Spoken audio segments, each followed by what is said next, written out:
लेकिन विक्रम सिंह जी, साहिल ने इस हत्या को अंजाम दिया, वो सामने है तस्वीरें, 1 2 नहीं 16 बार वार किया है, लेकिन तमाम और जो एंगल हैं उनके बारे में बात हो रही है, उसके बारे में शुरुआती तौर पर तमाम तरह की जानकारियां निकलकर सामने आ रही हैं। इस तरह की वारदातें आखिर रुकती क्यों नहीं हैं? बार बार होती हैं। श्रद्धा का मामला हो, अंजलि का मामला हो, एक के बाद एक दिल्ली में इस तरह की घटनाएं होती हैं, और दिल्ली ही नहीं देश भर में ऐसी घटनाएं होती हैं, दिल्ली में ज़्यादा हाईलाइट होती हैं, लेकिन फिर रुकती क्यों नहीं है? कहाँ पर कमी है? सुमेरा जी, पुलिसिंग एक फुल टाइम जॉब है, एक तपस्या है। कम्युनिटी पुलिसिंग एक्सपेरिमेंट यही होता है कि कम्युनिटी पुलिसिंग में कम्युनिटी में एक एक चीज की प्रेम प्रसंग की, कोई लड़का अगर नशा, ड्रग्स और अल्कोहल ले रहा है, पोर्नोग्राफी ज्यादा उसका सेवन कर रहा है, इन सब की जानकारी पड़ोसियों और पेरेंट्स के द्वारा पुलिस तक कम्युनिटी पुलिसिंग के जरिए पहुंच जाती है। और ऐसे लड़के जो इंस्टाग्राम पे ये पोस्ट करते हैं कि दुनिया शांति से नहीं रहने देंगी, आतंक फैलाना जरूरी है, ऐसे लोगों को बुला के उनकी खैरियत पूछना ये पुलिस की जिम्मेदारी थी, नहीं किया। चूक नंबर 1। चूक नंबर 2, उस तरीके की भाव भंगिमा के बाद पुलिस ने नहीं पूछा। चूक नंबर 2। चूक नंबर 3 की इनके यहाँ बुला के कुछ सलाह मशवरा, कुछ कम्युनिटी पुलिसिंग, ये 3 चूके मैंने आपके सामने बताई। जहां इच्छा शक्ति होगी ये सब संभव है, हम सब लोगों ने किया भी है, लेकिन आज हमारी प्राथमिकताएं बिल्कुल दूसरी हो चुकी हैं। अब हम उसको खुलासा नहीं, उस पर अलग से डिबेट होगा, लेकिन पुलिस अगर चाहे ये चीजें प्रिवेंटिव, लेकिन अब भी कुछ नहीं बिगड़ा है। प्रायश्चित ये है, फास्ट ट्रैक कोर्ट में डाल के 7 दिन में सजा करा दें। जी हाँ, एलन राव साहब, क्यों उदाहरण नहीं हम सामने रख पाते हैं कि पहले इस तरह की वारदात हुई, तब देखिए किस तरह का दंड मिला, किस तरह से तेजी से कार्रवाई की गई, किस तरह का फास्ट ट्रैक कोर्ट था और कार्रवाई कर कर सजा मिल गई है। क्यों ऐसा नहीं हो पाता? क्या इसमें शुरुआती तौर पर जिस तरह की जांच की जाती है, क्या पुलिस के स्तर पर ही कमी रहती है? देखिए सुमेरा जी, पुलिस के स्तर पर इन्वेस्टिगेशन में इसकी जल्दी से जल्दी इन्वेस्टिगेशन की जाएगी, और ऐसे केसेस में जो हाईलाइट केसेस हैं, जो कि ऐसे इंपॉर्टेंट केसेस, उनकी इन्वेस्टिगेशन सुपरवाइज की जाती है सीनियर अफसर्स के द्वारा, इसमें कोई डाउट नहीं है। इसके बाद सारे के सारे ऐसे केसेस फास्ट ट्रैक कोर्ट में, जैसे रेप का केस है या ऐसे मर्डर केस है, उनके लिए फास्ट ट्रैक कोर्ट में जाने के लिए एक स्पेशल लेकिन एलन राव साहब, हाईलाइटेड केस के अलावा भी तो तमाम केस हैं, उनमें भी तो कार्रवाई वैसी होनी चाहिए। हाईलाइटेड ना भी हो तो भी ऐसे केसेस में ऐसे जघन्य अपराध जो हो रहे हैं उनके लिए एक जैसे एक यूनिटी, इंफॉर्मेटिव होनी चाहिए। ऐसा नहीं है कि एक केस टीवी में आ जाए। लेकिन क्या है वो यूनिफॉर्मिटी?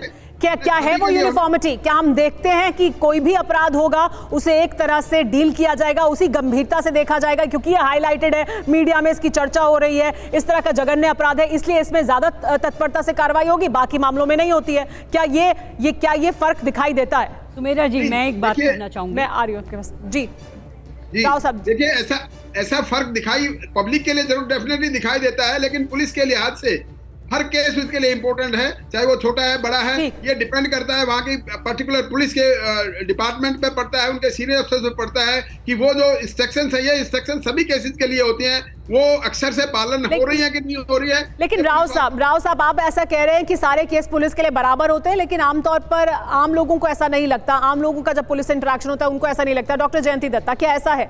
क्योंकि एलन राव साहब का कहना है कि हम सब केसेस को बराबर डील करते हैं, क्या ऐसा होता है? हाईलाइटेड केस में तो बहुत तत्परता से कार्रवाई होती है, बाकी में नहीं होती शायद। आप देखिए, हाईलाइटेड केसेस में भी इतनी तत्परता हम नहीं दिखा पाते हैं।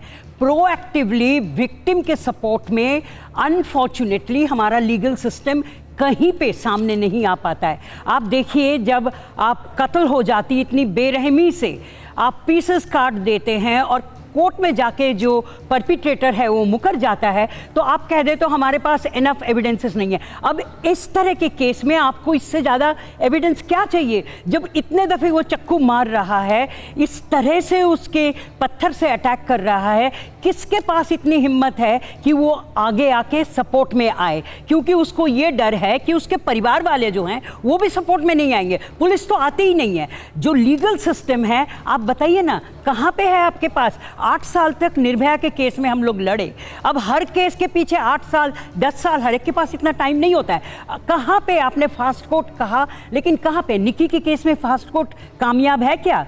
श्रद्धा के केस में फास्ट कोर्ट कामयाब है क्या? आपके पास एग्जेम्पलरी पनिशमेंट नहीं है। कहीं पे भी आप नहीं दिखा पा रहे हो कि इस तरह से बेरहमी से अगर एक इंसान कत्ल कर देता है दूसरे इंसान की, खास करके महिला की, you know the ladies are taken as a consumer item. उनके ऊपर कुछ भी कर दो, कोई सा भी अत्याचार कर दो, कुछ भी उम्र के हो, आपको सजा मिलने में कम से कम 8-10 साल लग जाए। ये बड़ी बात कह रही हैं आप जयंती जी। विक्रम मैं कह रही हूँ पूरी जिम्मेवारी के साथ कह रही हूँ। विक्रम जी देखिए, ये बड़ी बात है जो जयंती जी हाईलाइट कर रही हैं कि अभी क्योंकि सुर्खियों में है, आज सुर्खियों में है, अभी अगले 2-3 दिन तक के सुर्खियों में रहेगा, तो ये बात होगी कि फास्ट ट्रैक कोर्ट भी बनेगा, हम तत्परता से कार्रवाई भी कर रहे हैं, लेकिन दरअसल आखिर में कुछ नहीं होगा। सुमेरा जी, डॉक्टर जयंती दत्ता जी बहुत ही अनुभवी और बहुत अच्छी मनोचिकित्सक भी हैं और बहुत अनुभवी एक प्रवक्ता भी हैं। अगर उनके मुंह से ऐसी हताशा निकल रही है तो हम सबके लिए चिंता और क्षोभ का विषय है, और उन्होंने जो बात कही है वो अक्षरशः सही भी है।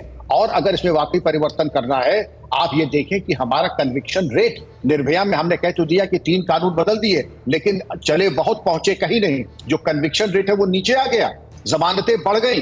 तो कहा है भाई कि हम महिला की सुरक्षा में हमने क्या किया? दरअसल फप्ती कसते हैं, हम रिएक्ट नहीं करते हैं। कहीं एसिड फेंका जाता है, हम रिएक्ट नहीं करते हैं। यहाँ पर चक्कू को ऐसे मारा जैसे कि सब्जी काटा जाता है, हमने रिएक्ट नहीं किया। और पुलिस की जिम्मेदारी है कि फास्ट ट्रैक कोर्ट में डाल के जितने भी सेंसेशनल केसेस ही नहीं, सभी को पॉक्सो वगैरह में डाल करके कार्रवाई करे और सुनिश्चित करे कि उसमें सजायाबी हो, और जो सजा न करा सके उन प्रोसिक्यूटर्स आईओ के खिलाफ दंडात्मक कार्रवाई भी हो।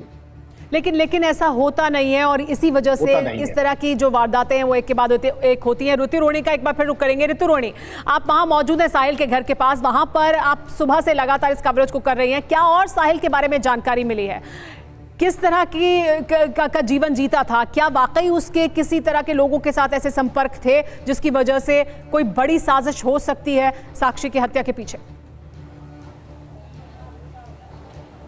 देखिए सुमायरा, लगातार मैं यहाँ पे बनी हुई है और यहाँ पे ना सिर्फ जो साहिल के मकान मालिक हैं, इसके अलावा इनके पड़ोसियों से भी मैंने बातचीत करी।